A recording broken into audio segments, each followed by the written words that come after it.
Stan, c'est bon pour vous?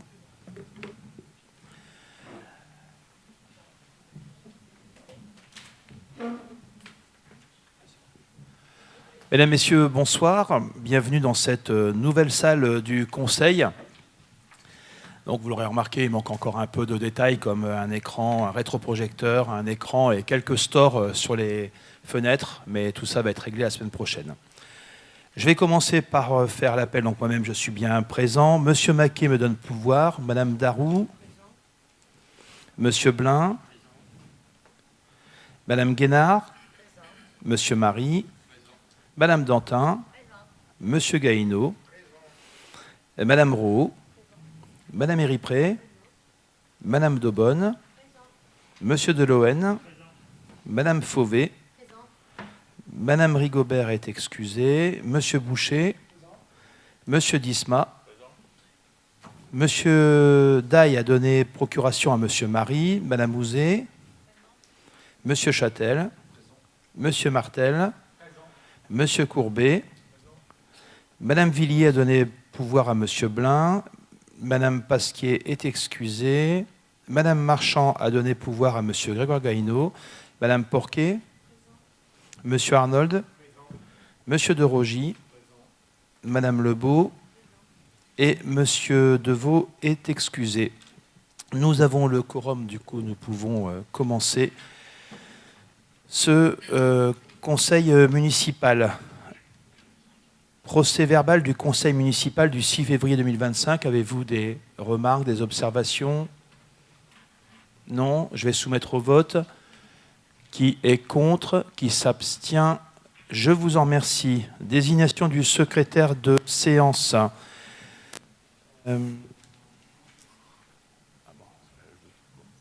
Donc, Madame Darroux, je vous propose. Est-ce qu'il y a quelqu'un qui s'oppose à ce que ce soit Madame Darroux qui soit secrétaire de séance? Je vais soumettre au vote. Qui est contre? Qui s'abstient? Je vous en remercie.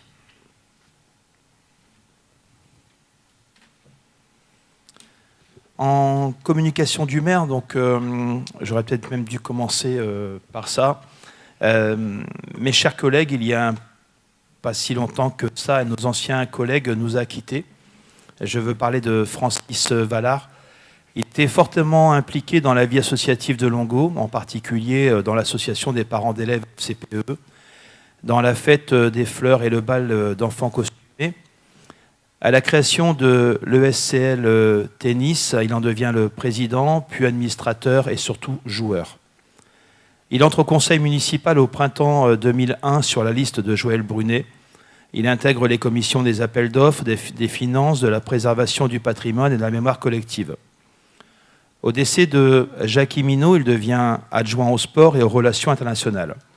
Il remplace également Jackie Minot comme délégué à Amiens Métropole, où il siégera à la commission des sports. En 2008, il ne souhaite pas se représenter. Mes chers collègues, je vous demande de bien vouloir vous lever, de respecter en sa mémoire une minute de silence.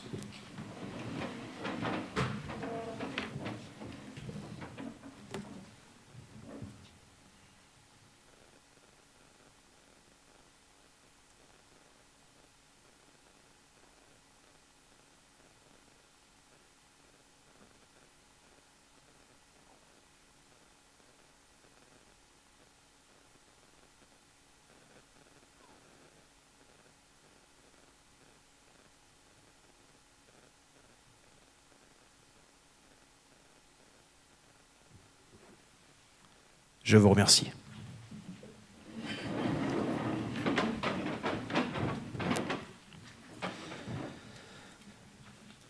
Autre communication, ça s'adresse vraiment aux élus. Nous avons eu, vous le savez, nous avons l'inauguration de la mairie le 26 avril et nous avons très peu de retours de la part des élus qui sont là autour de la table pour savoir qui sera présent, qui ne sera pas présent. Tout simplement parce que nous avons besoin de connaître le nombre de participants à cette inauguration. Donc si vous pouvez vous rapprocher soit de ma secrétaire, soit de Jennifer, assez rapidement pour que nous ayons en fait compte le nombre de personnes présentes. Je vous remercie. Point numéro 1, convention de mise à disposition d'un agent du CCAS.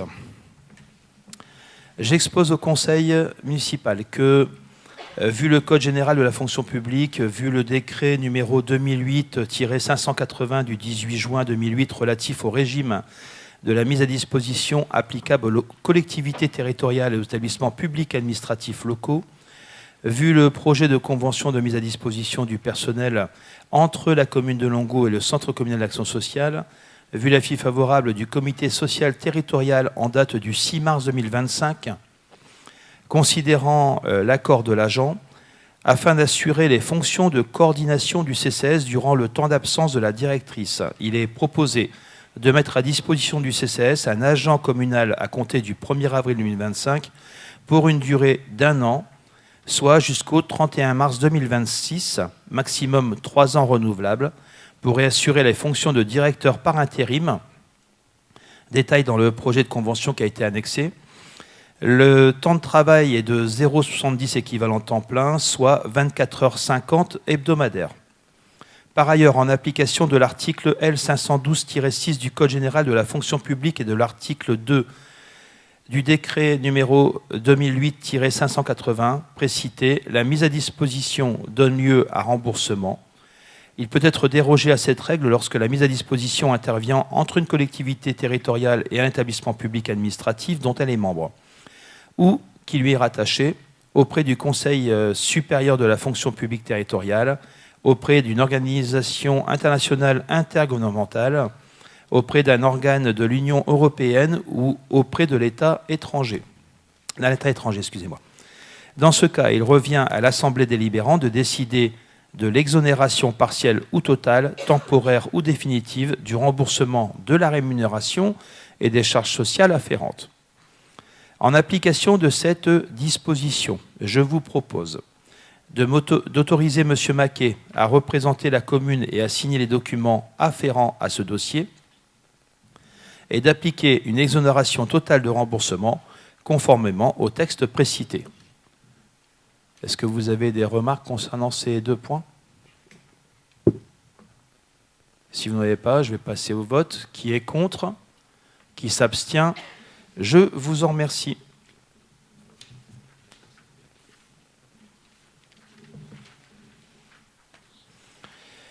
Point numéro 3, convention SPA. 2, pardon, excusez-moi. Point numéro 2, convention SPA. La séance étant ouverte, j'expose au conseil municipal que le 23 novembre 2022, le conseil municipal a signé une convention avec la SPA pour la stérilisation de chats errants. 3 avenants ont été signés depuis. Un premier avenant a été signé le 17 mars 2023, puis un second le 3 octobre 2023, puis un troisième le 18 septembre 2024. La convention initiale et les 3 avenants successifs encadraient la stérilisation et l'identification de 40 chats libres au nom de notre commune et avaient pour date de fin le 31/12/2024. Je propose de renouveler la convention avec la SPA pour la stérilisation de 10 nouveaux chats errants. Les conditions restent les mêmes. La SPA s'engage à identifier et stériliser les chats errants présents à Longeau, puis de les relâcher sur leur lieu de capture. La commune s'engage de son côté à financer cette démarche pour une participation financière de 55 € par chat. Le conseil municipal doit émettre son avis et, si on est d'accord, m'autoriser à signer l'avenant à venir avec la SPA. Le conseil municipal, après délibération, doit décider de m'autoriser à signer la convention avec la SPA pour la stérilisation de 10 chats errants, 10 nouveaux chats errants, pardon. Le point d'interrogation, en fait, quand c'est une erreur de frappe, il faut lire 10 nouveaux chats errants. Les conditions restent les mêmes. La SPA s'engage à identifier et stériliser les chats errants présents à Longeau, puis à les relâcher sur le lieu de capture. Et la commune s'engage de son côté à financer cette démarche par une participation financière de 55 € par chat. Avez-vous des remarques concernant ce point? Non? Oui, monsieur Arnold? Il faudrait prendre le micro, monsieur Arnold. Je voudrais souligner que ces campagnes ont un effet qui est très positif. Dans le quartier 14 juillet, rue Gracchus-Babeuf, Georges Couton, c'était la première expérience qui avait été faite. on était envahi de chats et ça s'est très très bien régulé et là c'est devenu complètement normal. Je vous rejoins complètement, mais il n'y a pas seulement dans ce quartier-là, il y a d'autres quartiers aussi. Et surtout, nous rendons des animaux heureux, puisqu'il n'y a plus de gestation sur gestation. Donc c'est vrai qu'ils sont moins fatigués et du coup c'est vrai que leurs conditions de vie aujourd'hui sont bien meilleures et vous avez raison, la régulation du coup s'est fait sans aucun problème. D'autres remarques concernant ce point? Non? Je vais soumettre au vote. Qui est contre? Qui s'abstient? Je vous en remercie. Point numéro 3. J'expose au conseil municipal que, dans le cadre de ses activités pour la saison 2024-2025, l'association CJEVL, Comité de jumelage de la ville de Longo, souhaite bénéficier à titre gracieux de l'utilisation des locaux du centre d'animation jeunesse qu'on appelle CAJ, situé au Inter avenue Henri Barbus selon les modalités suivantes. Les vendredis de 17h à 19h. Cependant, les locaux ne pourront pas être utilisés le vendredi précédant les vacances scolaires, ni pendant la période de celle-ci. Exceptionnellement, les répétitions pourront avoir lieu le lundi soir précédant les vacances scolaires, en remplacement du vendredi. Afin de réglementer les conditions de mise à disposition de ce local communal, il convient d'établir une convention de mise à disposition d'équipements avec la dite association. Il est demandé au conseil municipal de donner son avis sur la convention, dont le modèle a été annexé à la convention, et de m'autoriser, ou à défaut, l'adjoint délégué à la signer, ainsi que tout document utile en la matière. Est-ce que vous avez des remarques concernant ce point? Non? En fait, compte pourquoi nous prêtons aujourd'hui ce local? Parce que la chorale est en train de grandir, de grossir. Et donc, du coup, ils se retrouvent un peu à l'étroit dans les locaux du CJEVL qui se trouve juste au-dessus de la Poste. Et c'est pour ça qu'on leur prête ce local. Et c'est une très bonne nouvelle pour la chorale du CJEVL. D'ailleurs, pour celles et ceux, parce que je crois que Gaëlle, la chef de chœur aujourd'hui, recherche des personnes qui ont envie de chanter dans cette chorale. Voilà, donc je me fais l'écho pour Gaëlle. S'il n'y a pas d'autres remarques, je vais soumettre au vote. Qui est contre? Qui s'abstient? Je vous en remercie. Pour le point numéro 4, je vais passer la parole à Monsieur Marie. Merci, Monsieur le maire. Point numéro 4, donc rétrocession de parcelles de l'AMSOM Habitat à la commune de Longo. J'expose au conseil municipal que l'AMSOM Habitat procède actuellement à la construction de 27 logements rue de la République. Il s'avère que le foncier de fait actuel du chantier de construction empiète sur l'angle des rues de la République et François Mitterrand au niveau du trottoir. L'AMSOM souhaite alors rétrocéder à l'euro symbolique ce chantier d'environ 5 mètres carrés, correspondant à une partie de l'angle de l'emprise du chantier sur le trottoir actuel de la commune de Longo.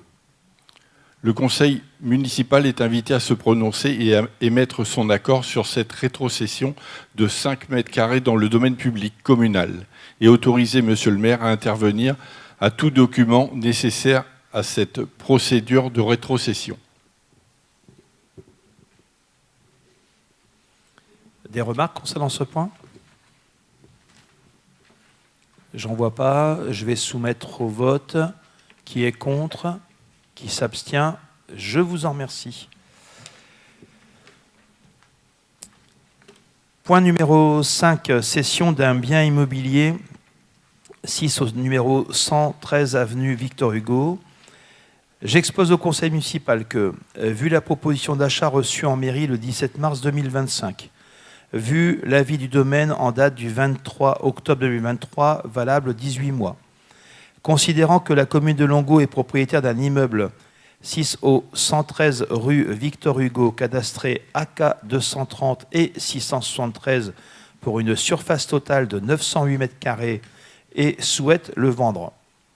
Le bien est composé d'un terrain en friche sur lequel est édifié un bâtiment à usage d'habitation de 238 mètres carrés dans un état de dégradation très avancé. Après plusieurs projets de destruction et de reconstruction, un acheteur a fait une proposition pour une réhabilitation lourde.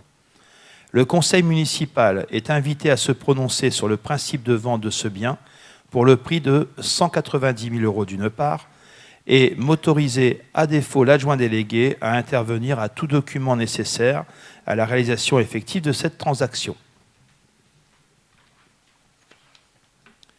Avez-vous des remarques concernant ce point ?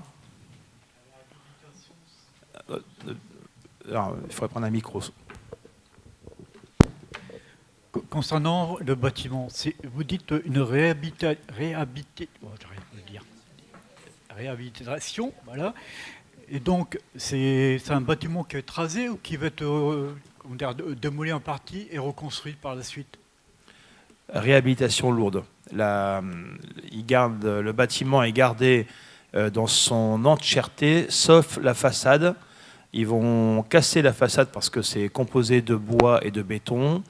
La façade va être refaite, donc c'est-à-dire qu'on garde la toiture, on fait juste les deux façades sur les côtés, et tout le reste est gardé. C'est-à-dire que bon nombre d'habitants voulaient que cette maison reste, et c'est un entrepreneur qui est dans le bâtiment, donc du coup il sait faire, et il va réhabiliter entièrement ce bâtiment. Donc il n'y a pas de destruction du bâtiment. Monsieur Arnold, et après... En regardant les documents suivants, c'est ce qu'on avait acheté, 182 198 €. C'est bien ça, oui. C'est ça, ouais. Alors je l'avais précisé quand nous avons acheté l'entièreté des terrains plus cette maison, puisque ICF c'était une condition. ICF voulait à tout prix que nous achetions les terrains, mais aussi cette maison. Voilà, il y avait pas on ne pouvait pas faire autrement. J'avais toujours dit que pour ce type de bien, au vu de tout ce qu'il y a comme amiante à l'intérieur et de désamiantage à faire, en sachant que le futur acquéreur est bien au courant, puisque nous avons fait passer une société et donc ils ont même encore rendez-vous avec cette société le 31 mars pour justement encore en discuter. Voilà, comme ça il n'y aura pas de surprise. Il y a eu au moins 4 ou 5 visites avant que les acheteurs se prononcent. Donc on a vraiment montré tout ce qui était... Enfin moi j'ai montré vraiment tout ce qui était négatif et bien sûr aussi les points positifs, c'est-à-dire 230 et quelques mètres carrés, 238 mètres carrés d'habitation. Mais effectivement, le fait que ce local n'ait pas été entretenu pendant de nombreuses années fait qu'il a mal vieilli, quoi. Voilà. Oui.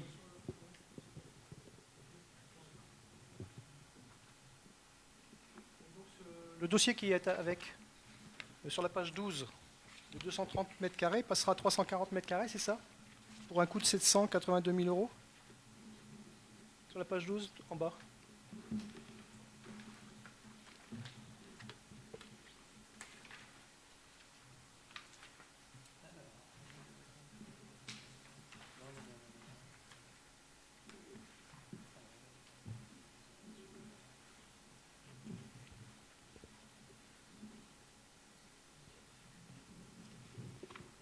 Alors, il y a juste une partie qui est agrandie sur l'arrière, mais je ne pense pas en toute honnêteté que ça va faire 100 mètres carrés de plus. Pour celles et ceux qui le connaissent, sur l'arrière du bâtiment, vous avez une toiture plate. Voilà. Et c'est sur cette toiture plate qu'il y a un étage qui va être édifié, puisque à cet endroit-là, le bâtiment est sain. Et donc l'entreprise va faire un niveau supérieur, et ce seront les bureaux de l'entreprise sur l'étage supérieur. Il n'aurait pas été plus judicieux de garder le local pour en faire un bureau des associations? Refaire un bureau des associations? Alors, comment je pourrais dire ça? Au vu de l'état d'insalubrité, au vu des coûts que cela représenterait aujourd'hui pour rénover tout ce bâtiment, en sachant nous ne sommes pas du métier, donc nous aurions dû, les services techniques aujourd'hui n'auraient pas été en capacité de rénover, ce local. Au vu en plus derrière de nos finances publiques, je ne vois pas l'intérêt que nous aurions aujourd'hui à rénover ce bien qui nous coûterait un bras, un œil et qui mettrait à mal notre investissement. Parce qu'on a démarché avec Corinne il y a quelque temps pour le marché. Et dans le village, il y a une personne qui nous avait demandé s'il existait justement. Il travaillait pour 60 millions de consommateurs. Je ne sais pas si tu te rappelles.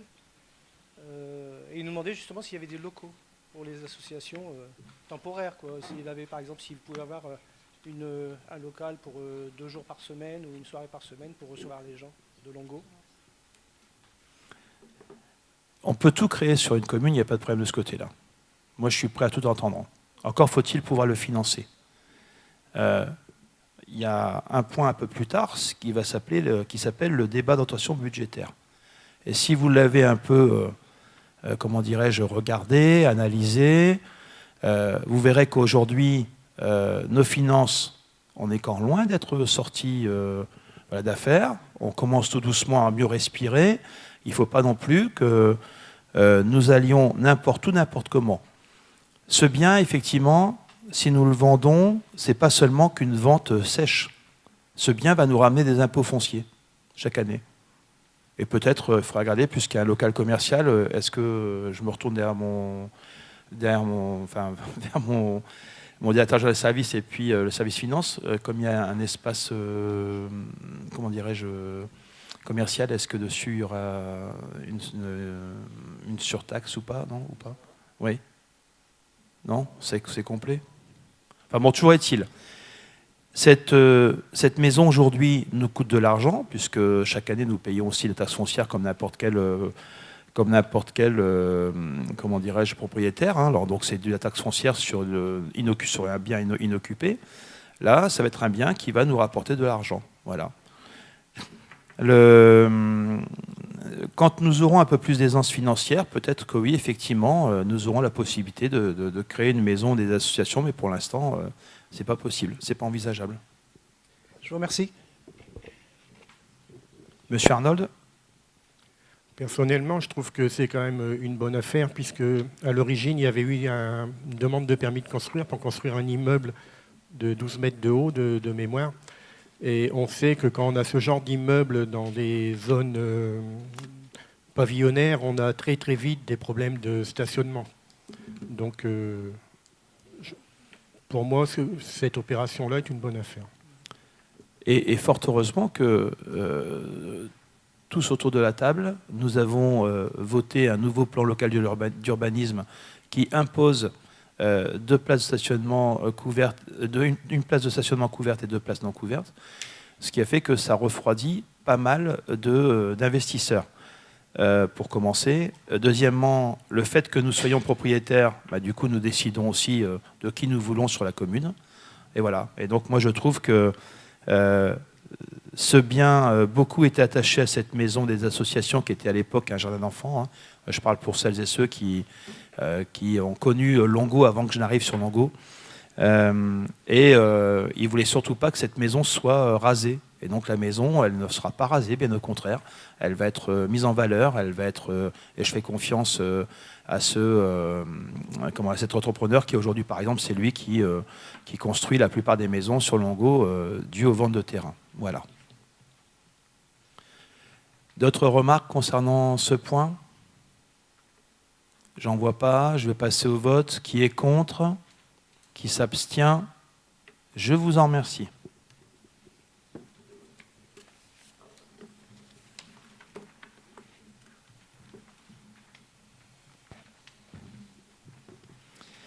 Point numéro 6, délibération portant taux de promotion pour avancement de grade.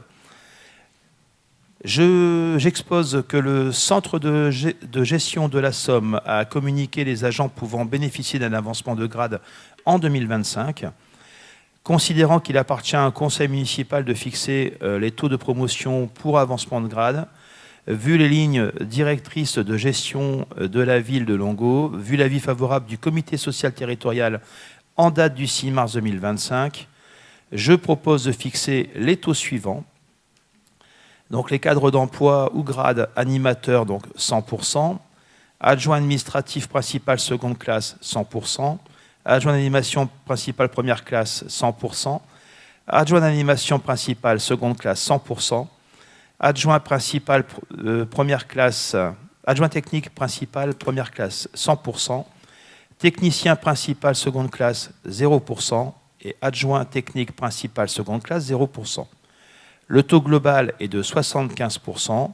Les avancements sont prévus au 1er décembre 2025. Il est proposé au conseil municipal de statuer sur les taux de promotion. Avez-vous des remarques concernant ce point? Non. Je vais soumettre au vote. Qui est contre? Qui s'abstient? Je vous en remercie.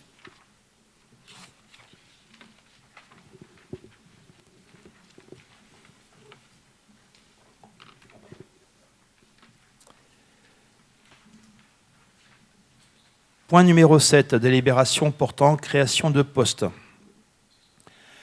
J'expose au conseil municipal que, conformément à l'article L313-1 du Code général de la fonction publique, les emplois de chaque collectivité sont créés par l'organe délibérant de la collectivité. Vu l'avis favorable du comité social territorial en date du 6 mars 2025, vu la délibération précédente numéro 2025-03-26 anti/06 actant les taux de promotion pour les avancements de grade au 1er décembre 2025, il appartient au conseil municipal de fixer l'effectif des emplois nécessaires au fonctionnement des services. Il est proposé au 1er décembre 2025 les créations suivantes. Pour les avancements de grade à temps plein, création d'un poste d'animateur, création de 2 postes d'adjoints administratifs principaux de seconde classe, création d'un poste d'adjoint d'animation principal de première classe, création de 3 postes d'adjoints d'animation principaux de seconde classe, création de 2 postes d'adjoints techniques principaux de première classe. Il est proposé au 1er février 2025 la création suivante. Afin d'assurer le reclassement d'un agent à temps plein, création d'un poste d'adjoint d'animation principal de première classe, il est proposé au 1er juin 2025 les créations suivantes.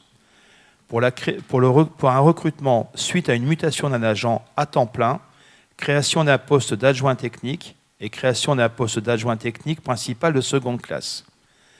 Il est proposé au conseil municipal de statuer sur les créations des différents postes, modifier ainsi le tableau des effectifs et inscrire au budget les crédits correspondants. Est-ce que vous avez des remarques concernant ce point? J'en vois pas. Je vais soumettre au vote. Qui est contre? Qui s'abstient? Je vous en remercie.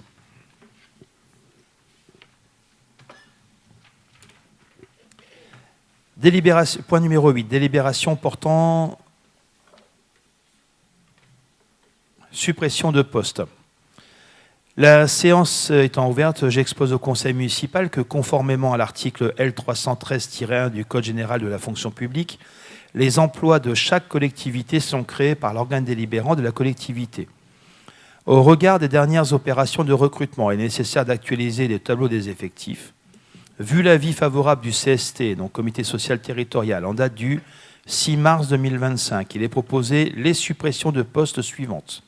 Un poste d'agent de maîtrise, un poste de technicien principal de seconde classe, un poste d'agent de maîtrise principal. Il est proposé au conseil municipal de statuer sur les suppressions des différents postes et modifier ainsi le tableau des effectifs.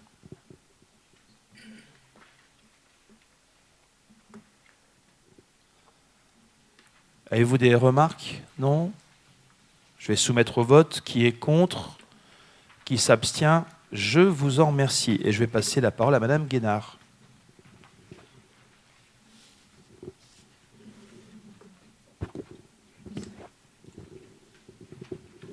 Merci, Monsieur le maire. Point numéro 9, subvention aux associations. La séance étant ouverte, j'expose au conseil municipal que le budget subvention aux associations est de 45 000 € pour l'année 2025. La commission vie associative s'est réunie le 15 janvier et le 13 mars 2025 afin d'examiner les dossiers de subventions reçus. En pièce jointe, vous trouverez un tableau récapitulatif des demandes et des sommes attribuées pour les commissions. vie associative. Le conseil municipal doit émettre son avis et autoriser le versement de la subvention à chaque association. Moi-même rappelle que tout conseiller adhérent à une association sollicitant une subvention doit veiller à éviter tout conflit d'intérêts.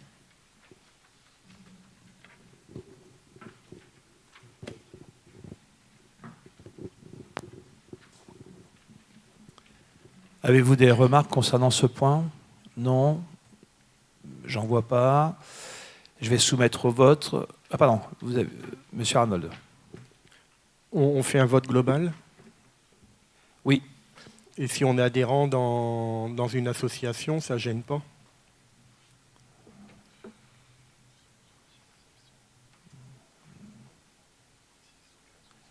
Oui, et c'est vrai qu'après, c'est vrai qu'on pourrait aussi très bien faire un vote global et préciser que sur comment dirais-je, sur tel budget, vous vous abstenez. Si après on peut faire. C'est comme vous voulez. Moi, ça ne me dérange pas qu'il y ait un vote global, mais je suis adhérent d'une association. C'est pour ça. Il y a combien d'associations? 1, 2, 3, 4, 5, 6, 7, 8, 9, 10, 11, 12, 13, 14, 15, 16. Oui, il y a 16 associations. Dans ces cas-là, on précisera dans le PV que vous n'avez pas pris part à l'association dont vous êtes adhérent. Je trouve que c'est. À moins que quelqu'un veut voter. Que tout le monde veut voter. Pareil pour M. Martel, je pense. Hein. Oui. Bien que ça a été signalé en commission, hein, donc...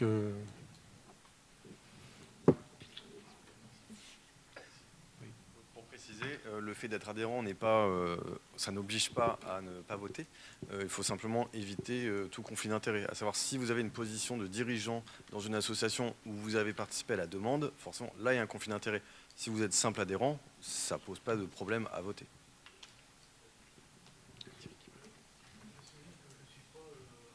Non, prends le micro.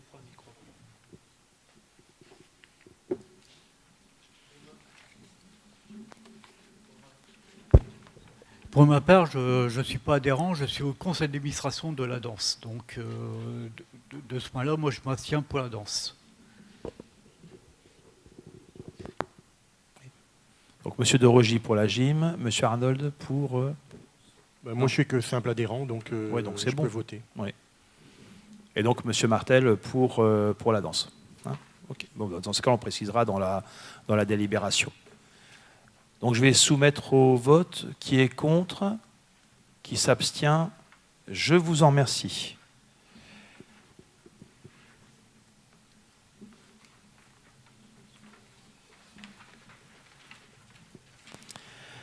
Point numéro 10, subvention à l'association des étudiantes sages-femmes d'Amiens. J'expose au conseil municipal qu'en 2024, le conseil municipal a attribué une subvention de 500 € à l'association des étudiantes sages-femmes d'Amiens pour un projet promotion de la santé sexuelle dans les établissements scolaires d'Adétikopé au Togo. L'association a renouvelé sa demande pour l'année 2025. Le conseil municipal doit émettre son avis et autoriser le versement de la subvention à cette association. Avez-vous des remarques concernant ce point? Non? J'en vois pas. Je vais soumettre au vote. Qui est contre? Qui s'abstient? Je vous en remercie. Le point numéro 11, débat d'orientation budgétaire. J'expose au conseil municipal que l'article L 2312-1 du Code général des collectivités territoriales, indique que dans les communes de plus de 3500 habitants, le vote du budget est obligatoirement précédé dans les 2 mois d'un débat d'orientation budgétaire. Instauré par la loi du 6 février 1992 relative à l'administration territoriale de la République et modifié par la loi numéro 2015-771 dit loi NOTRe du 7 août 2015, le débat d'orientation budgétaire est la première étape publique du cycle budgétaire. Le DOB donne lieu à l'élaboration d'un rapport d'orientation budgétaire qui est présenté au conseil municipal. Le rapport intègre les orientations budgétaires de la collectivité, les engagements pluriannuels envisagés, la structure et la gestion de la dette. Le présent rapport d'orientation budgétaire informe donc les membres du Conseil du contexte économique, de ses répercussions sur la ville de Longueau en matière de projection de recettes et de dépenses et des équilibres qui en résultent. Dans ce cadre, les données chiffrées représentent des ordres de grandeur et ne préjugent en rien des décisions qui seront prises par le Conseil municipal lors du vote du budget 2025. Les données du présent rapport sont sous réserve du compte financier unique 2024 que nous avons reçu à 16h. Voilà. Le rapport sur la dotation budgétaire donne lieu à un débat. Celui-ci est acté par une délibération spécifique qui donne lieu à un vote.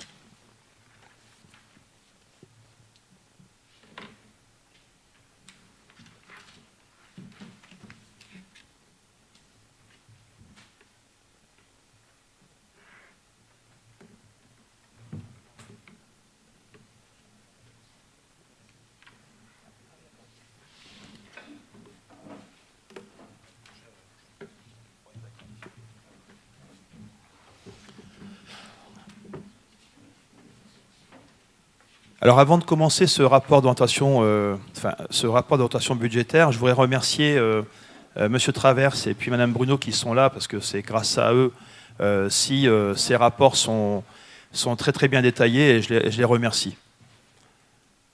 Comme je le disais, donc, je vais vous présenter l'orientation de la section de fonctionnement, l'orientation de la section d'investissement, l'engagement pluriannuel envisagé et la structure et gestion de la dette. En préambule, c'est vrai que vous l'avez tous vu, et c'est un peu plus vrai depuis l'élection de M. Trump, la situation internationale est plus qu'incertaine, la situation nationale est de même. C'est vrai que ces deux contextes nationaux et internationaux ne favorisent pas un contexte économique favorable. Nous avons eu la loi de finances qui a été votée tardivement, et c'est vrai que ce vote tardif est symptomatique de l'instabilité institutionnelle actuelle. Sur les orientations de la section de fonctionnement, sur les équilibres de fonctionnement, les recettes sont stables mais incertaines, que ce soit en fiscalité ou en dotation. Si nous prenons la balance de section de fonctionnement 2015-2024, vous voyez que après une année 2023 où nous avions un excédent de 311 668,46, cette année, en 2024, et ce chiffre, nous l'avons eu après-midi, donc ce ne sera pas 177 881,25, mais ce sera aux alentours de 155 000 euros. Et donc ça, c'est tout frais de cet après-midi, hein, c'est vraiment le comptable public qui nous donne les chiffres exacts. Mais ce résultat s'explique dans les slides un peu plus loin. Des recettes néanmoins en augmentation. Ces deux postes représentent 85% de nos recettes, donc 66,64% en fiscalité et 18,42% en dotation. Si vous regardez entre 2023 et 2024, nous sommes passés de recettes totales de 5 319 814 euros à 5 471 286 euros. Nous avons toujours une baisse en dotation forfaitaire, et nous ne savons pas si cette année, cette dotation sera identique ou à la baisse encore une fois. Fort heureusement compensée par la dotation de solidarité rurale et la dotation de solidarité urbaine, c'est ça, hein, de mémoire, et dotation sur perte taxe foncière, taxe d'habitation, où nous avons une petite augmentation. Si vous regardez donc depuis 10 ans, donc entre 2014 et 2024, nous avons perdu 40% la dotation forfaitaire sur 10 ans. Les principales ressources, donc fiscalité et dotation globale de fonctionnement, Vous regardez que nous sommes en progression sur la fiscalité, en diminution sur la dotation et participation, excusez-moi, et dotation forfaitaire, nous sommes un peu en baisse, qui est compensée par la DSR et DSU et la compensation taxe d'habitation, taxe foncière. C'est vrai que, je me répète, hein, mais ce graphique est plus parlant que ce que nous avons montré juste avant. Sur l'évolution des taux d'imposition 2016-2024, en 2022, hein, tous les membres ici présents ont décidé donc de baisser la taxe, notre taxe, passant de la taxe foncière de 32,20 à 28,78 pour compenser l'augmentation de l'imposition communautaire. Dans le même temps, la même métropole nous a versé une dotation de solidarité communautaire d'un montant qui est passé de 70 633 en 2022 à 74 817 en 2024. Autre recette, atténuation de charges. Vous le savez, nous cotisons, enfin nous avons une assurance pour pallier aux agents qui sont en longue maladie et longue durée. Cette année, donc, nous avons obtenu 238 758 € qui couvrent bien plus que l'assurance que nous prenons auprès de cet assureur. Sur les produits de service, donc c'est tout ce qui est recettes payées par les familles, donc la crèche, les centres de loisirs, la restauration scolaire et autres. Nous avons obtenu 124% des recettes attendues et perçues, soit 403 374 €. Il est à noter que les recettes de la crèche aujourd'hui stagnent, puisque nous avons un petit problème de taux d'occupation. Autre produit de gestion courante, donc c'est tout ce qui est loyer, certificat d'alignement. Là aussi, nous avons obtenu 124% des recettes attendues, notamment grâce à la location de 2 appartements. Donc c'était les 2 logements d'urgence que nous avons transformés en logements qui sont loués aujourd'hui. Sur les produits exceptionnels, ce chapitre comprend beaucoup de petites opérations, produits de cession, mandats annulés, etc. Et le montant total, et à l'intérieur il y a aussi les opérations pour les ventes de terrain, et le montant total de ce chapitre est de 326 500 €. Sur maîtriser les dépenses de fonctionnement, vous le voyez, donc la ligne bleue, ce sont les charges de personnel qu'on appelle le chapitre 012, et sur la ligne du bas, c'est le chapitre 011, charges à caractère général. Ces 2 chapitres ont augmenté, mais encore une fois, on va vous l'expliquer juste après par les slides. Vous le voyez que nous avons eu à peu près 80 000 € d'augmentation sur les charges de personnel, et sur les charges à caractère général, à peu près aussi 80 000 € à peu près. La répartition des dépenses générales de fonctionnement pour 2024, c'est-à-dire qu'à chaque fois que nous dépensons 100 €, 61,54 € servent aux dépenses liées au personnel.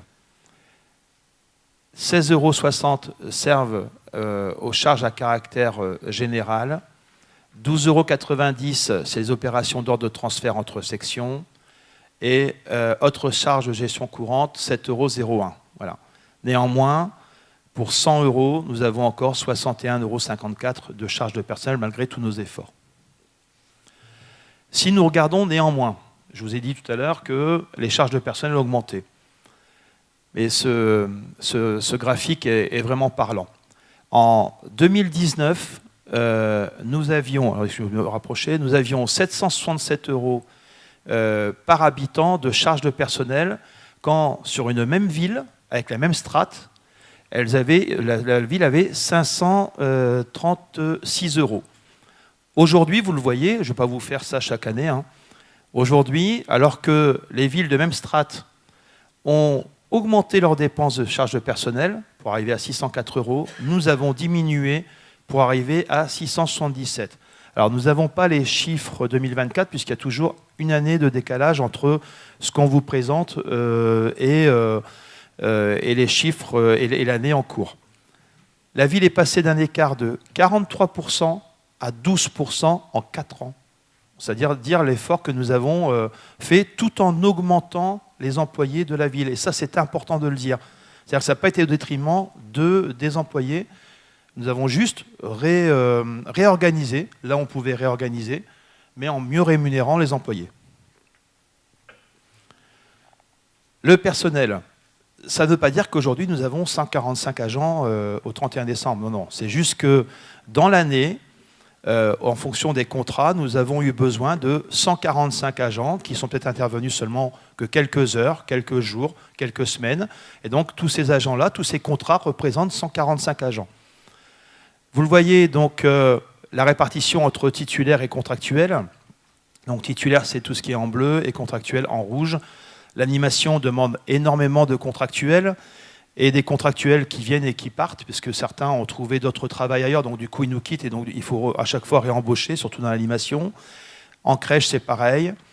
Technique, entretien, restaurant, vous voyez, restauration, vous voyez qu'après, c'est vraiment à la marge.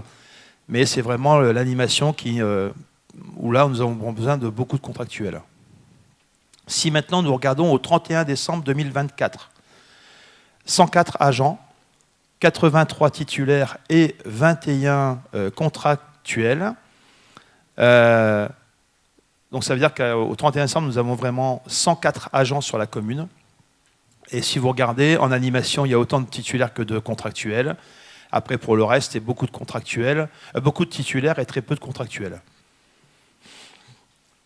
Sur la répartition des sexes par service au 31/12/2024, vous le voyez aussi, 73% de notre personnel est composé de femmes et... non, n'importe quoi.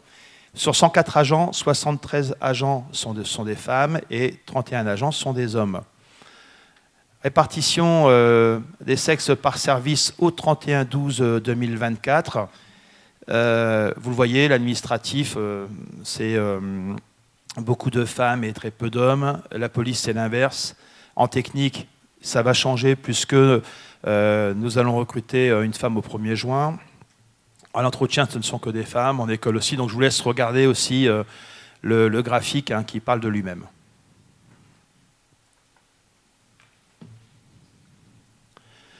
Si nous regardons représentation des postes à responsabilité,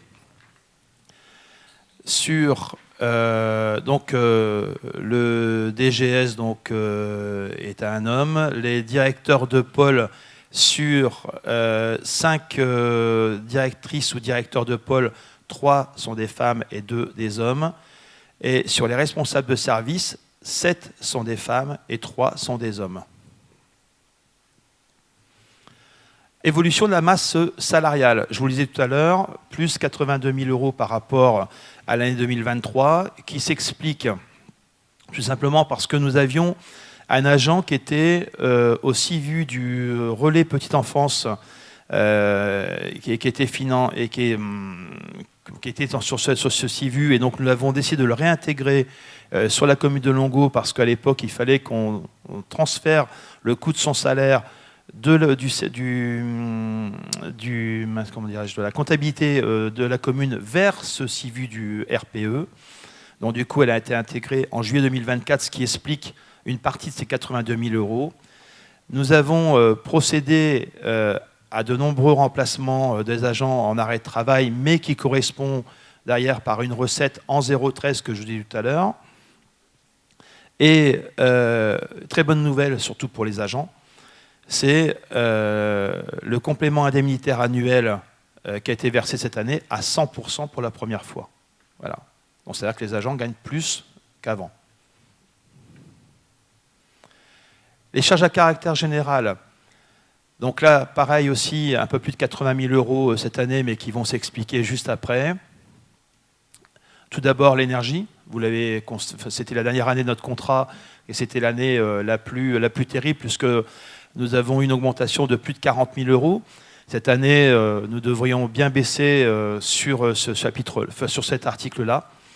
Les fournitures d'entretien, le budget est passé de 40 000 à 20 à 25 000 euros par an avec des produits équivalents suite à une mise en concurrence de notre prestataire. Fournitures administratives, bon, ce n'était pas non plus un très gros budget, mais néanmoins, il a baissé de 50%. Fêtes et cérémonies, c'est vrai que ce budget était en forte augmentation et cette année, nous avons décidé de le stabiliser à 95 000 euros pour justement éviter cette grosse augmentation sur le 0,11. Sur les catalogues et imprimés, chaque année, nous distribuons à peu près 4 informations municipales. Ça représente à peu près 10 000 euros. Et nous avons décidé de ne pas dépenser plus de 10 000 euros. Versement des organismes de formation. Donc nous avons souhaité remettre à niveau des formations comme les premiers secours et incendies au personnel, mais formations obligatoires et des fins de contrat d'apprentissage. Et ce montant pour l'année 2024 était de 15 331 euros contre 9 729 euros en 2023. Sur les transports, c'est à peu près toujours le même budget, environ 20 000 euros par an qui servent principalement au déplacement des élèves pour aller à la piscine, entre autres, mais pas que. Il y a aussi pour tout ce qui est centre de loisirs aussi. Frais de télécommunication, c'est vrai qu'il y a une reventilation de ce frais de télécommunication en différents sous-chapitres. Et surtout, nous avons eu un vrai impact sur les nouveaux contrats qui ont été négociés. Les honoraires médicaux, aujourd'hui, donc depuis l'an dernier, nous avons dû embaucher une référente plutôt santé, accueil, inclusion à la crèche depuis la fusion, et ce qui a représenté pour l'année 2024 13 609 euros en plus. Et ça, c'est une obligation au vu du nombre de berceaux que nous avons sur la commune de Longo, au niveau de la crèche. Frais d'actes et de contentieux. Donc, frais pour le transpas de la croix de fer, donc pour 6 480 euros.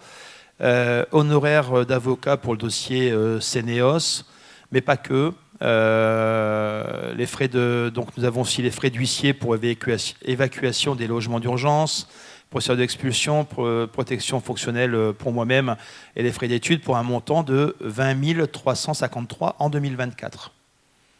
Donc vous voyez, tout ça explique bien pourquoi nous avons eu plus de 80 000 euros cette année en 0,11, malgré le fait qu'aujourd'hui nous faisions très attention à nos dépenses.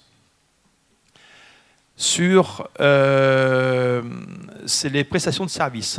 Donc nous sommes passés de 400 160 euros en 2022 à 216 187 euros en 2024.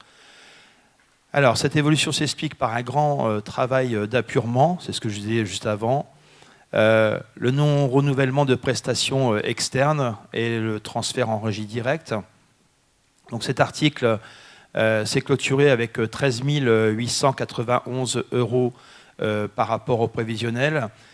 Il y a 2 postes. Tout d'abord, le fait que nous ayons changé de prestataire pour la restauration scolaire. Le prix du repas a légèrement augmenté et surtout le fait que nous ayons une indisponibilité d'une directrice au CAJ.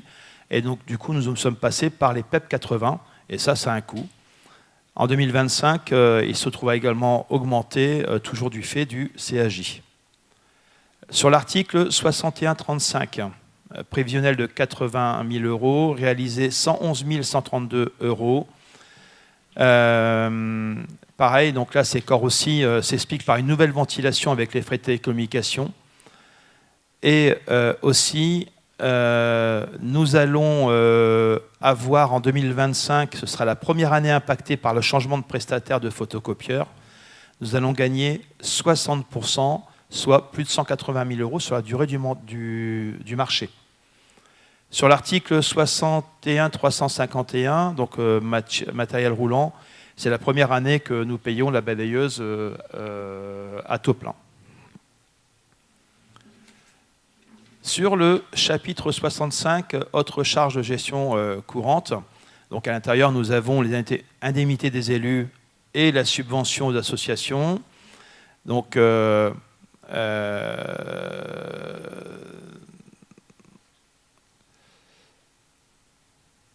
oui, nous avons baissé de 109 000, c'est ça, par rapport à un total de dépenses de 429 893 €. Donc ça s'explique sur 2 points. D'ailleurs, tout d'abord le versement d'équilibre au CCS qui s'est fait à hauteur de 185 000 € au lieu de 245 000 € l'année N-1. Néanmoins, en 2025, cette subvention au CCS sera très fortement revue à la hausse. Et le remboursement de l'aide de précarité de 76 000 en 2023 et qu'on n'a pas pu remettre en 2024. Les subventions, on en parlait tout à l'heure, donc 45 500 €, conformément aux travaux de la commission d'attribution des subventions communales instituée depuis 2023. Sur les charges financières, c'est vrai que j'ai toujours dit, hein, la commune est faiblement endettée. Les intérêts de l'emprunt augmentés ont représenté 92 275 € pour 2024. Ces intérêts représentaient 192 855 en 2019. Donc nous maîtrisons cette dette comme cela sera établi par la suite. Sur le chapitre 67, charges exceptionnelles. En 2023, les dépenses de ce chapitre se limitent aux annulations de titres que nous n'avons pas le choix d'accepter. Évolution des dépenses réelles et des recettes réelles de fonctionnement. Vous le voyez, nos dépenses réelles de fonctionnement ont légèrement augmenté, mais dans le même temps, nos recettes réelles de fonctionnement ont légèrement augmenté aussi. Donc l'écart entre les deux est toujours important, mais néanmoins, il nous faut être prudent sur nos dépenses réelles de fonctionnement. Si nous regardons les évolutions des grands équilibres, vous le voyez sur le fiscalité donc, et dotation, c'est la ligne bleue. Personnel et charges à caractère général, c'est la ligne rouge. Et ce que vous voyez en pointillé, c'est si nous n'avions pas fait d'efforts collectivement pour pouvoir faire attention. Donc, on ne va pas reprendre l'année 2019. L'année 2019 est caractérisée par la vente de la MAPA, donc ce qui explique en fait compte pour une fois que les dépenses de personnes, les dépenses de personnel et charges à caractère général sont au même niveau que la fiscalité et dotation. Mais si nous regardons ici, si nous n'avions pas fait d'efforts, aujourd'hui, nous serions à 6 389 770 de dépenses pour le personnel et les charges à caractère général, pour des recettes qui seraient aux alentours de 6 millions à peu près, 6 millions 100. Alors, je vous rassure, hein, la perception ne nous aurait pas laissé faire ça, on aurait été sous tutelle depuis longtemps. Mais néanmoins, vous voyez quand même que grâce à ces efforts aujourd'hui, nos recettes, notre fiscalité et dotation sont bien supérieures à nos dépenses liées au personnel et à charges à caractère général. Si maintenant nous prenons le slide d'en bas, enfin le schéma d'en bas, donc si nous prenons simplement le personnel uniquement, et malgré nos 80 000 € d'augmentation en 2024, là aussi, si nous n'avions rien fait, aujourd'hui, nous serions à plus de 5 millions d'euros. Et c'est collectivement que nous avons réussi à faire en sorte de baisser ces charges de personnel, tout en améliorant non seulement la rémunération, mais aussi les conditions de travail de nos agents. Et ça, c'est important de le dire. Si nous faisons un bilan de la section de fonctionnement, alors je vais le lire parce que c'est très bien résumé. Si la commune a maîtrisé ses dépenses et a conservé une bonne trajectoire, les dépenses de personnel après 4 ans de baisse ont connu une augmentation en 2024, notamment pour compenser les absences, permettre le versement d'un complément indemnitaire annuel et absorber les dernières conséquences du dégel du point d'indice. Les efforts budgétaires ont permis d'assumer le projet de rénovation de l'hôtel de ville sans mettre à mal les finances locales. L'exercice 2024 est stable par rapport à 2023. Toutefois, le contexte mondial incertain et le caractère exceptionnel de certaines recettes, en l'occurrence les ventes de terrain, ne permettent pas de considérer comme fiables les grands équilibres budgétaires. La situation de la commune reste fragile, et c'est ce que je dis tout à l'heure sur le fait qu'on ne pouvait pas non plus rénover la maison des associations. Et les investissements doivent être raisonnés afin de terminer les projets principaux du mandat. Si nous regardons les ratios, résultat de fonctionnement sur le CA 2024. Donc, je vous ai dit tout à l'heure, ce ne sera pas 177 881 €, mais ce sera 155 000 €. Alors, je peux vous dire le chiffre exact, mais je pourrais vous le retrouver. L'excédent brut de fonctionnement, ce qu'on appelle l'épargne de gestion, est de 722 947 €, avec un léger recul de 20 000 €. Un peu plus de 22 000 €, on va dire. La capacité d'autofinancement brut, nous passons de 686 932 à 645 662. Mais comparativement à 2020, c'est vrai que nous sommes, allez, on va dire 3 fois, non peut-être pas 3 aussi, à peu près un peu plus de 3 fois par rapport au début du mandat. Si nous regardons la couverture du remboursement de capital de l'emprunt et amortissement par la CAF brute, nous sommes toujours négatifs, mais c'est normal. Donc pour moins 242 480,80. Néanmoins, notre taux d'épargne brute qui doit être supérieur à 8%. Aujourd'hui, il est encore à 9,54%, c'est-à-dire que ça, c'est un bon chiffre. La CAF nette, ce qu'on appelle l'épargne nette, elle, de 221 662,56. Sur l'intercommunalité, donc je l'avais dit tout à l'heure, donc nous recevons 743 183 par an. C'est une dotation qui est bloquée sur toute la durée du mandat, donc 2020-2026, et qui normalement devrait être revue sur le prochain mandat, mais nous n'avons pour l'instant aucune certitude. Et 74 817 €, et en 2025, ce montant passera à 75 099 par un savant calcul. Bilan des orientations 2024. Nous avions comme objectif, sur le 0,11, compris entre 1,2 million et 1,3 million. Nous n'avons pas atteint puisque nous sommes arrivés à 1 356 243 €. Maîtrise de dépenses de personnel atteint donc plus 1,97% en intégrant le CIA. Maintien des actions en direction de la population, donc aînés, associations, éducation, famille, événementiel et création d'un budget participatif a été atteint. Les actions sont maintenues et développées et le budget participatif a été réalisé. D'ailleurs, vous avez déjà commencé à voir que les bancs ont été posés dans la ville. Poursuite des actions pour l'amélioration du cadre de vie avec des plantations, propreté, éco-citoyenneté atteint. Donc si on fait vraiment un bilan, hormis la diminution des charges à caractère général, qui était un objectif entre 1,2 million et 1,3 million, tout le reste a été atteint. Orientation 2025 de la section de fonctionnement. Donc maintien des taux d'imposition, et je pense que ça va faire plaisir à tout le monde, surtout dans ce contexte économique qui est vraiment plus qu'incertain. Maintien des charges à caractère général objectif entre 1,3 million et 1,4 million.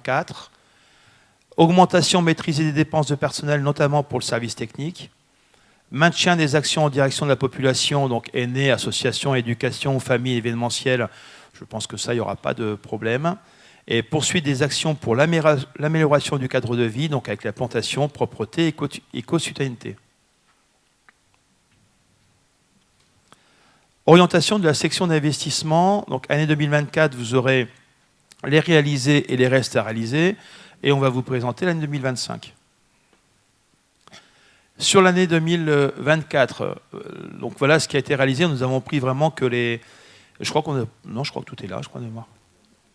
Ah, d'accord. Donc, une partie des réalisations de l'année 2024, donc rénovation de l'hôtel de ville, qui est en train de se terminer, rénovation de l'école Anne-Franck, ça c'est fait, achat de cavurnes, viabilisation de terrain, amélioration de la restauration scolaire, rénovation de l'école Paul Barou qui est en train de se terminer, la phase 2 de la vidéoprotection qui est finie, la phase 2 d'éclairage public qui avait déjà été finie en 2023 mais qui a été payée sur 2024, rénovation de l'église, les programmes voirie, l'amélioration de la crèche municipale, mise aux normes de points incendie, remplacement de chaudière et création d'une aire de jeu. Effectivement, comme disait M. Traverse, la liste complète vous est donnée dans le rapport d'orientation budgétaire.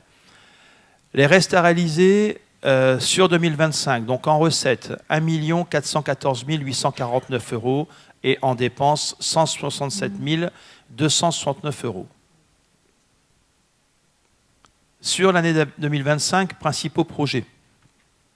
Fin de la rénovation de l'hôtel de ville. Vous le savez, c'est la dernière année du mandat, juste avant les élections. Donc, en général, la dernière année, nous finissons juste ce qui a été entamé et on ne recommence pas de nouveaux projets. Fin de la rénovation de l'hôtel de ville, donc comme je le disais. Fin de la rénovation de l'école Paul Barou et des sanitaires Louis Pro. Fin de l'opération de rénovation de l'éclairage public. Revégétalisation et embellissement de la commune, réfection des voiries. Remboursement d'emprunt in fine l'achat de terrain qui a été réalisé en janvier 2025 sans aucun problème. Les projets pour 2025. Fin de la rénovation de l'hôtel de ville, donc rénovation des sanitaires de l'école Louis Pro, poursuite de la mise aux normes des points incendie, programme voirie, création de marquage au sol pour améliorer le stationnement, fin de l'opération de rénovation de l'école Paul Barou, fin de la rénovation des éclairages publics, aire de jeu à la Cité du Château sous réserve de possibilités foncières et pour l'instant c'est compliqué. Embellissement et florissement pour un montant de 15 000 € et poursuite des ventes de terrain. Sur les engagements pluriannuels, 2025 doit permettre la finalisation des projets structurants du mandat 2020-2026. Donc je vais me répéter, hein, mais c'est normal. Fin de la rénovation de la mairie, fin de l'opération de rénovation de l'éclairage public et fin de l'opération de rénovation de l'école Paul Barou. Sur l'état de la dette, si vous regardez, donc la ligne bleue, c'est le capital de départ et la ligne rouge, c'est le capital restant. Alors si nous regardons, attendez, si on revenons en 2020, donc en 2025, donc nous étions à 4 419 069 de capital de départ. Nous arrivons donc fin 2025 à 2 968 672, ce qui se correspond pratiquement à les annuités de 2018.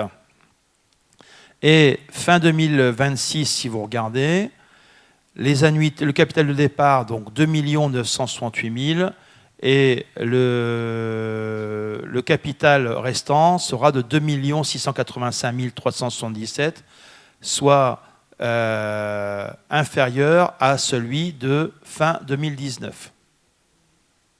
Enfin, pratiquement équivalent. Et surtout, si on regarde les années suivantes, on est vraiment en décroissance, ce qui permettra sur le prochain mandat de pouvoir avoir recours à l'emprunt pour les futurs projets de l'équipe municipale qui sera en place. Je le dis, je le répète, hein, je l'ai dit pendant tout le temps du mandat, c'est vrai que la commune est faiblement endettée.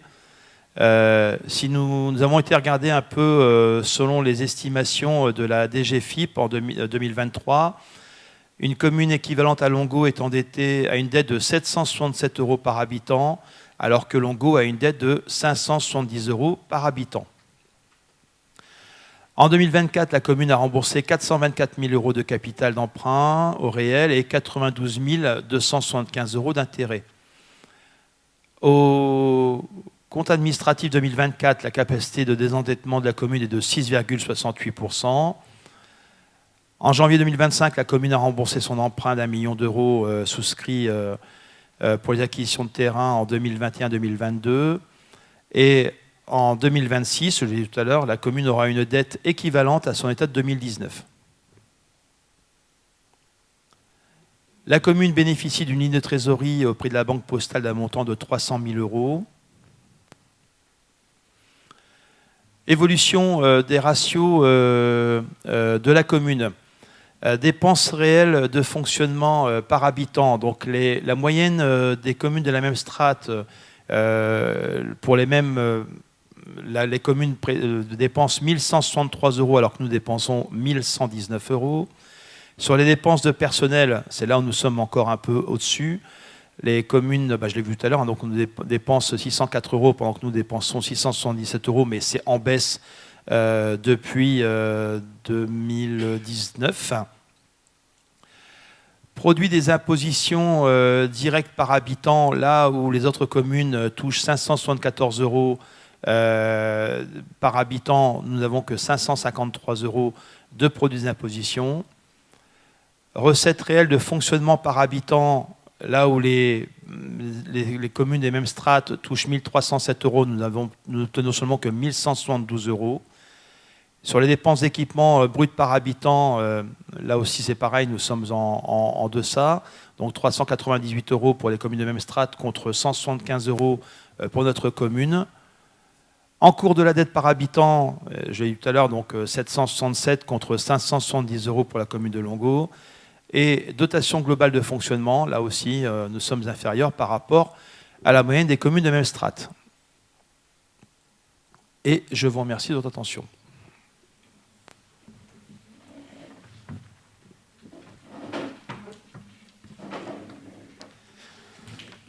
C'est là où le débat doit commencer. Monsieur Arnold.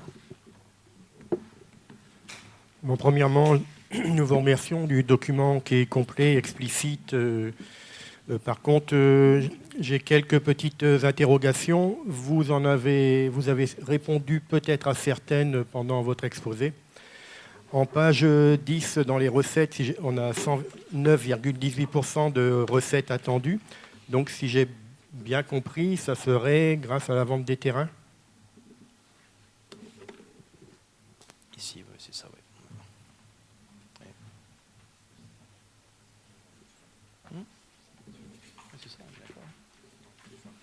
Oui, c'est bien grâce à la vente de terrain, puisque c'est en plus c'est marqué dans le document.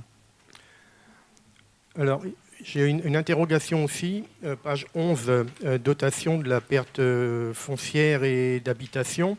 En 2024, on a 121 375 €. Est-ce la compensation suite à la suppression de la taxe d'habitation sur les résidences principales? Si c'est le cas, ça me semble peu. Alors, c'est un calcul de l'État que nous recevons. Je ne dis pas de bêtises. C'est le fameux document qu'on vous remet chaque année juste avant le vote du budget. Pour le coup, nous n'avons pas la main sur ce montant. On touchait pas plus que ça en taxe d'habitation sur la part communale avant. Surtout qu'avant la suppression de la taxe d'habitation, on constate qu'il y avait déjà des sommes sur une dotation de perte foncière et d'habitation. Est-ce qu'à l'époque, c'était la compensation pour les exonérations? Officiellement, voici comment ça apparaît. Donc ça, c'est l'état de 12,59 de l'année dernière, où avec le chiffre est en bas ici, en allocation compensatrice, sans aucun détail. Et lorsque vous demandez au service du Trésor public, c'est renvoyé vers des services départementaux, régionaux, et on n'a jamais les détails calculés. Et les questions sont posées en commission communale des impôts locaux, mais c'est très compliqué d'avoir le détail des calculs. Mais c'est sûr que vous avez raison, hein. C'est une compensation suite à la perte de la taxe foncière. Donc je pense qu'il y a des entreprises ou des habitants qui sont exonérés de certaines taxes et donc l'État compense ces pertes de taxes. Mais pour vous dire comment est calculée cette perte de taxes, aujourd'hui, on n'a pas le chiffrage. Parce qu'on touche une compensation suite à la suppression de la taxe d'habitation. Oui, enfin, c'est-à-dire que c'est un peu plus compliqué. C'est-à-dire qu'on nous a transféré une partie du taux, le taux plutôt départemental, pour compenser cette perte de la taxe foncière, la taxe d'habitation. Donc, oui, d'accord, on ne touche rien d'autre alors. Non. Page 17-18 en dépenses de personnel en euros par habitant. Donc, comme vous l'avez signalé, on constate une nette amélioration en regardant la baisse en euros, mais aussi avec des villes équivalentes qui sont en augmentation. Par contre, je me pose toujours la question, on dit toujours avec des villes de strates équivalentes. Est-ce qu'on compare uniquement par rapport au nombre d'habitants ou est-ce qu'il y a les services qui sont compris dedans? Par exemple, je pense que toutes les villes de 5 à 6 000 habitants n'ont pas de crèche. Pour Longo, c'est une quinzaine d'emplois. Nous avons fait le choix de la restauration scolaire d'avoir une cuisine avec du personnel. Au 31-12-2024, c'était 4 personnes. Certaines villes passent directement par des entreprises. Mais vous avez complètement raison. Aujourd'hui, c'est simplement, on regarde simplement que par rapport au nombre d'habitants. On ne regarde pas par rapport au nombre de services. C'est vrai que la ville de Longo est une ville de services, et je tiens à le souligner. Et nous n'avons supprimé aucun service. Mieux encore, nous avons amélioré, et nous allons encore améliorer, par exemple, si tout va bien, l'annexe, là, juste derrière l'école Anne-Franck, où les enfants mangent, le personnel nous a demandé quelques améliorations que nous allons faire, parce que ces améliorations sont justifiées. Donc nous le ferons, voilà, pour améliorer les conditions d'accueil des enfants. Mais c'est vrai qu'en ayant une crèche, en ayant des services d'accueil du matin pour les maternelles, pour les primaires, en ayant un centre de loisirs, en ayant une restauration scolaire, et je dis bien restauration scolaire parce que moi je n'arrête pas de dire aux cuisiniers qu'il me faut du goût et que le goût c'est important pour les enfants, surtout quand ils sont jeunes, c'est ce qui détermine le goût d'adulte, c'est pas pour c'est pour manger des plats préparés par une centrale, alors j'ai rien contre eux, c'est pas ça, mais le goût n'est pas le même. Nous avons aussi une police municipale, nous avons des services techniques, nous avons beaucoup de bâtiments, donc du coup il faut du personnel aussi pour nettoyer ces bâtiments. Donc tout ça réuni fait que nous avons énormément d'employés, mais qui sont nécessaires aujourd'hui sur la commune de Longo, même si nous avons réussi à rationaliser et surtout à faire en sorte que aujourd'hui, là où ce n'était pas nécessaire, à repenser les tâches de chacun, sans pour autant accentuer le travail des uns et des autres.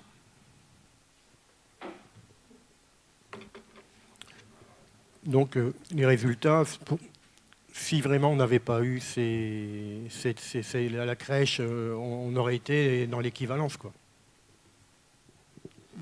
Si nous n'avions pas eu tous ces services aujourd'hui et qui rendent grandement service à des Longacoisiens, parce qu'aujourd'hui à la crèche, nous faisons en sorte que, en tout cas sur les tout petits, puisque nous n'avons que 12 places, donc c'est 10 places plus 15%, donc ça fait 11,5, donc on peut arriver à 12 suivant les jours. Aujourd'hui, ce sont des petits Longacoisiens, petites Longacoisiennes qui aujourd'hui sont dans les crèches. Ce ne sont pas des extérieurs, alors qu'à l'époque, il y avait une crèche qui fonctionnait pour la ville de Longo et une autre crèche qui fonctionnait pour les extérieurs. Donc c'est vrai qu'on a vraiment recentré le service à la population. Oui, c'est vrai que si nous n'avions pas tout ça, aujourd'hui, nous aurions beaucoup moins de personnel, mais nous aurions aussi beaucoup moins de rentrées fiscales. Il faut le reconnaître aussi. les aides de la CAF, les journées payées par les familles quand elles font garder leurs enfants, les repas à la restauration scolaire, effectivement, ça coûte de l'argent en termes de personnel, mais ça a aussi une rentrée fiscale non négligeable sur le repas, même si nous ne sommes jamais gagnants. Il faut arrêter aussi entre le coût réel et ce que les familles payent. Aujourd'hui, nous ne sommes pas forcément gagnants, mais néanmoins, c'est des ressources supplémentaires. Ouais, je signale que je ne demande pas les suppressions. Je n'avais pas compris comme ça, vous inquiétez pas. Page 25, frais d'acte et de contentieux. Il est indiqué honoraires d'avocat pour dossier Sénéos, honoraires avocat conseil, frais de médiation Sénéos. Est-ce qu'il est possible d'avoir des éclaircissements? Je sais qu'il y a eu une plainte pour avoir vendu à une somme trop basse l'EHPAD Odette Calfi. Bien que vous n'en êtes pas l'auteur, je crois que vous avez été obligé d'aller au tribunal pour représenter la commune. Et y a-t-il d'autres sujets pour avoir des frais de médiation? Alors, à part Sénéos en cours actuellement, puisque les avocats de Sénéos et notre avocate, l'avocat de Sénéos et notre avocate doivent rendre leurs conclusions dans les jours qui suivent. Donc, il faut que je relise juste la plaidoirie de notre avocate et de la partie adverse pour savoir si les faits, les écrits sont bons. En toute honnêteté, je n'ai pas eu le temps de m'en occuper parce qu'il y a aussi ce débat d'orientation budgétaire. Donc, dès demain, on va s'en occuper. Pour le reste, ce sont tous les frais qui ont été honorés en 2024. Mais en termes de frais de médiation ou autres, aujourd'hui, mis à part Sénéos, nous n'en avons pas.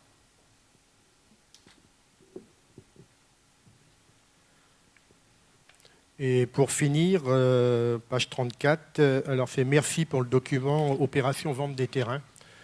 C'est un document, c'est ce que vous affichez actuellement, je pense, qui est très très explicite. Par contre, on constate qu'il y a encore quelques terrains, j'espère qu'ils seront vendus en 2025. Alors, c'est vrai qu'il n'est pas à jour. On pourra vous le fournir sans aucun problème. Aujourd'hui, sur De Gaulle, il reste le lot 2, 4 et 5, en sachant que peut-être que le lot 4 et 5 risque de trouver preneur. J'ai signé une promesse d'achat sur le lot... Alors, je crois que sur le lot 5, oui. Le lot 6, il reste encore. Donc, je crois que le lot 2, de mémoire, a été vendu. Enfin, a été vendu. Et une promesse d'achat. Donc, il reste réellement... le lot 6, rue Pierre-Curie, qui se trouve à l'angle. Il reste le lot 2, le lot 2 non, mais il reste le lot 4 et 5, c'est sûr, sur Général de Gaulle. Voilà. Mais néanmoins, sur 2 ans, d'avoir vendu 19 terrains sur la commune de Longeau à des prix qui sont quand même relativement élevés, et je le reconnais, je l'assume complètement. Comme quoi nous étions dans le vrai, quand je sais que autour de la table, tout le monde n'était pas content sur le fait qu'on vende des terrains aux riches. Et ben, dans une commune, il faut aussi malheureusement des gens qui n'ont pas d'argent, et je le regrette, des gens qui sont pauvres, et je le regrette, mais pour qu'il y ait une vraie osmose dans la ville, il faut aussi des gens qui ont beaucoup d'argent, et je suis très content qu'on ait pu attirer collectivement, grâce à votre vote, sur le prix du mètre carré, ces gens-là qui viennent aujourd'hui sur notre commune. Et vous savez pourquoi ils viennent sur notre commune? Parce que la ville, elle se transforme. Parce que la ville, elle a changé. Parce qu'elle a changé en termes d'image, en termes... c'est pas moi qui le dis, encore une fois, ce sont les futurs propriétaires.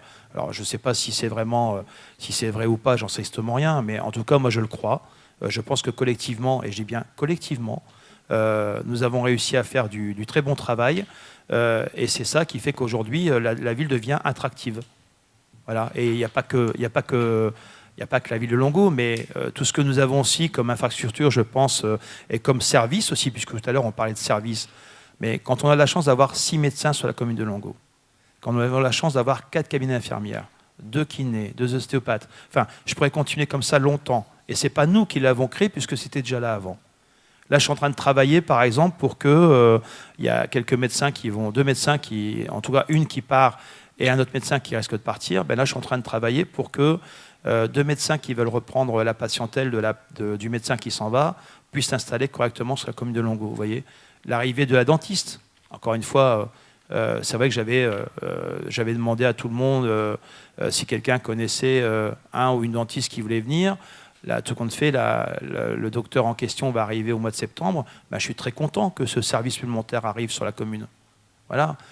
Du temps de Madame Finet, ça a été le laboratoire d'analyse médicale qui rend service, je pense, à pas mal de monde autour de cette table. Et ça m'a déjà rendu service parce que j'ai dû faire des analyses il y a quelques années en arrière. Donc, tout ça réuni fait que, et je pourrais citer aussi Intermarché qui a rénové aussi son magasin admirablement, Lidl aussi qui rend service, enfin toute cette zone commerciale, enfin l'attractivité en tout cas de la ville aujourd'hui fait que ça attire du monde. Voilà.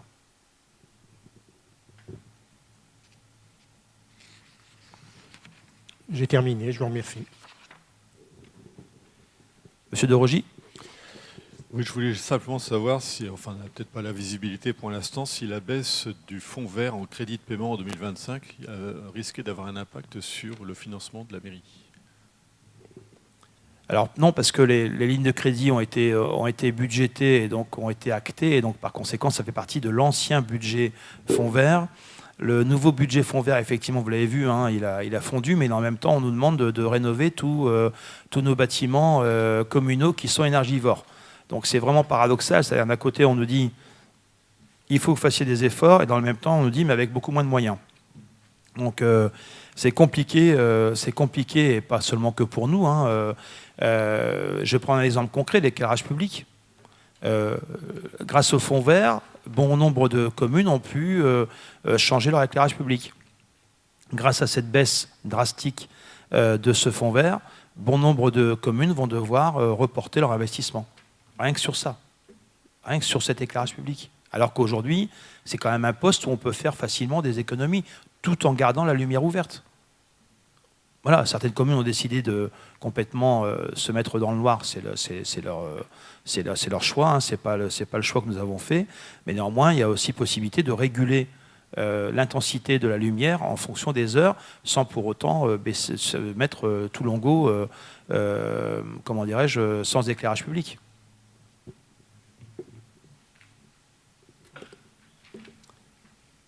D'autres remarques concernant ce rapport de rotation budgétaire ?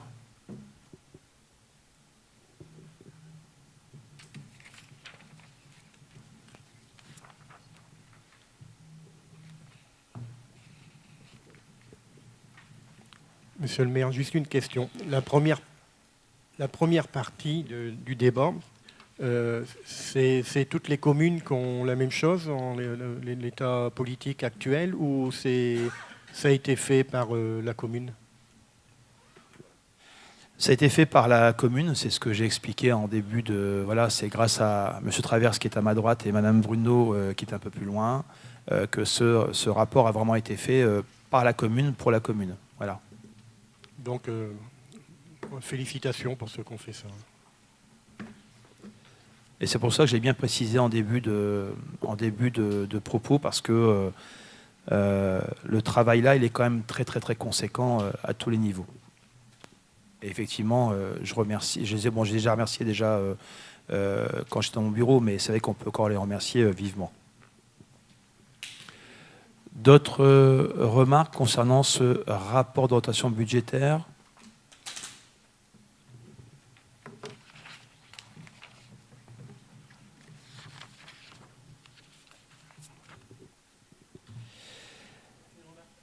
Oui.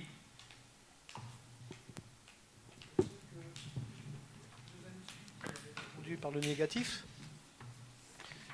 Les articles 92 et 93 de la loi numéro 2019-1461 du 27 décembre 2019 relative à l'engagement dans la vie locale et à la proximité de l'action publique imposent de nouvelles obligations de transparence en matière d'indemnités perçues par les élus locaux. Monsieur le DGS. S'agissant d'une mesure de transparence, il est recommandé d'indiquer ces sommes en brut, par mandat, par fonction, sous la forme d'un tableau. C'est pas pour la strate de la population de la... C'est ça. Comment ? Nous ne sommes pas concernés par ce point, mais comme nous n'avons rien à cacher, aujourd'hui l'enveloppe globale est un peu plus de 110 000 € à l'année pour tous les élus qui touchent aujourd'hui de l'argent. Pour ma part, moi j'ai rien à cacher non plus, hein. Mon indemnité de maire, après prélèvement de l'impôt, moi je touche 1 700 € par mois pour gérer cette commune. Voilà. Pour les adjoints, alors je ne sais pas si ils veulent dire, mais on peut très bien vous fournir. En plus, ça a été délibéré, oui, effectivement, par un pourcentage d'un montant qu'on ne peut pas dépasser, par exemple, me concernant, mais pareil pour les adjoints, puisque c'est une enveloppe budgétaire. Et donc, c'est un pourcentage d'un montant qui a été délibéré, effectivement, au début de mandat. C'est vrai qu'il a raison, M. Matraverse, de me le rappeler. Mais moi, j'ai rien à cacher, hein, je vous le dis. Hein, moi, je touche 1 700 € par mois. Voilà. Net. Je vous remercie pour votre réponse.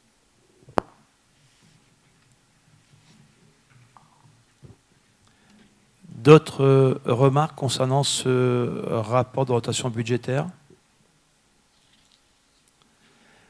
Donc, s'il n'y a pas d'autres interventions, donc, nous prenons une délibération de principe qui acte le fait que je vous ai bien présenté ce rapport d'orientation budgétaire, qui a bien eu débat, et d'ailleurs vous pouviez prendre tous la parole, quelques-uns l'ont pris, et donc je vais vous demander si oui ou non il y a bien eu débat d'orientation budgétaire par un vote là maintenant, donc qui est contre le fait, enfin qui dit qu'il n'y a pas eu de débat d'orientation budgétaire, qui s'abstient.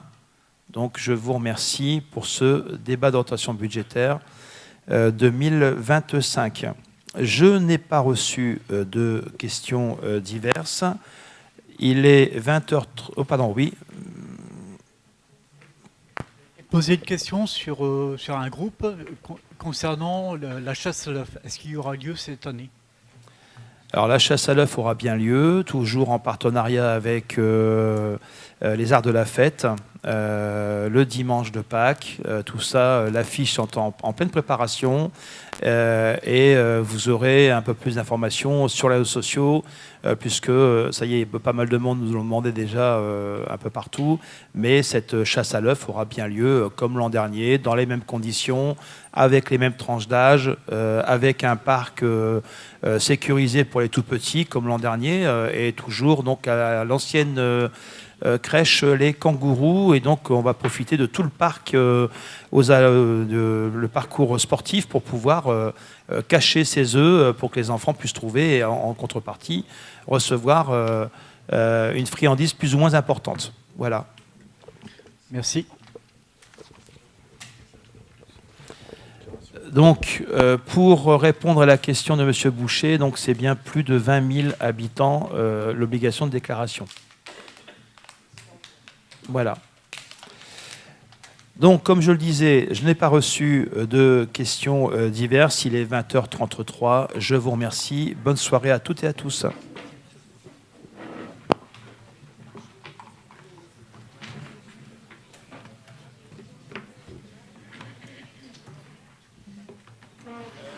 Juste encore,